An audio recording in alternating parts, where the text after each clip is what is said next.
नसतात. मला वाटतं इथेच आपलं दुसरं आणि अधिक वास्तववादी मॉडेल समोर येतं, लॉजिस्टिक वाढ. अगदी योग्य.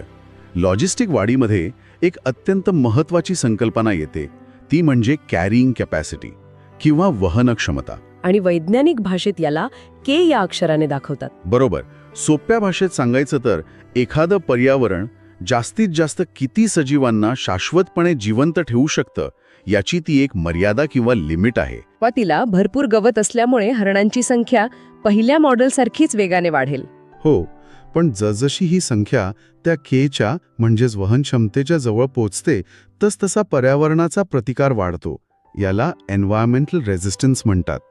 म्हणजे मग गवतासाठी आणि जागेसाठी स्पर्धा सुरू होते. हो, आणि गर्दी वाढल्यामुळे रोगराई पसरण्याचा धोका वाढतो आणि साहजिकच परभक्षी प्राण्यांना शिकार सहज मिळायला लागते. आणि या सगळ्याचा थेट परिणाम म्हणून वाढीचा तो सुरुवातीचा वेग आपोआप मंदावतो. म्हणूनच लॉजिस्टिक वाढीचा आलेख हा एस आकाराचा म्हणजे सिग्मॉइड कर्व असतो. अगदी बरोबर. सुरुवातीला वेगाने वर जाणारा आणि नंतर कॅरिंग कॅपॅसिटीच्या रेषेला स्पर्श करून एका जागी स्थिर होणारा. तळ्यातील माशांची संख्या असो वा जंगलातील प्राणी, निसर्ग स्वतःची एक नियंत्रण व्यवस्था नेहमी चालू ठेवतो. आणि यावरून एक गोष्ट स्पष्ट होते की बहुतांश वेळा निसर्गात हे लॉजिस्टिक मॉडेलच पाहायला मिळतं. नैसर्गिक संसाधने मर्यादित आहेत हे वास्तव स्वीकारूनच निसर्ग आपला समतोल राखतो. अमर्याद वाढ ही फक्त एक तात्पुरती अवस्था असू शकते. हो, तो निसर्गाचा चिरंतन नियम नाहीये. हे खरंच डोळे उघडणार आहे. पण आता आपल्या माहितीच्या स्रोतांमधला सर्वात लक्षवेधी आणि थोडा अस्वस्थ करणारा मुद्दा समोर येतो.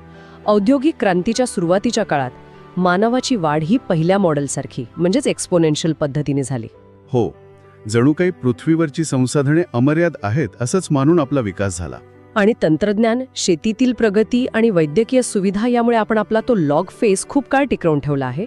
मृत्यूदर कमी झाला आणि मानवी लोकसंख्या वाढतच गेली. पण मगाशी म्हटल्याप्रमाणे निसर्गाचा अंतिम नियम हा लॉजिस्टिक वाढीचाच आहे. आणि हीच गोष्ट सखोल विचार करायला भाग पाडते.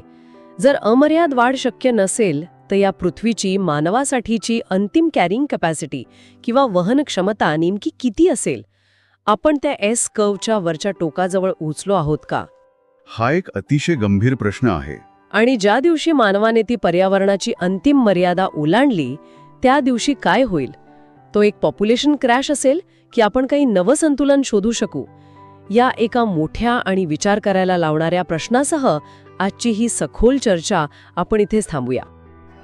सो फ्रेंड्स, हा डीप डाईव्ह कन्सेप्ट जर तुम्हाला समजला असेल तरच लाईक, कमेंट, शेअर आणि सबस्क्राईब नक्की करा. Thank you so much.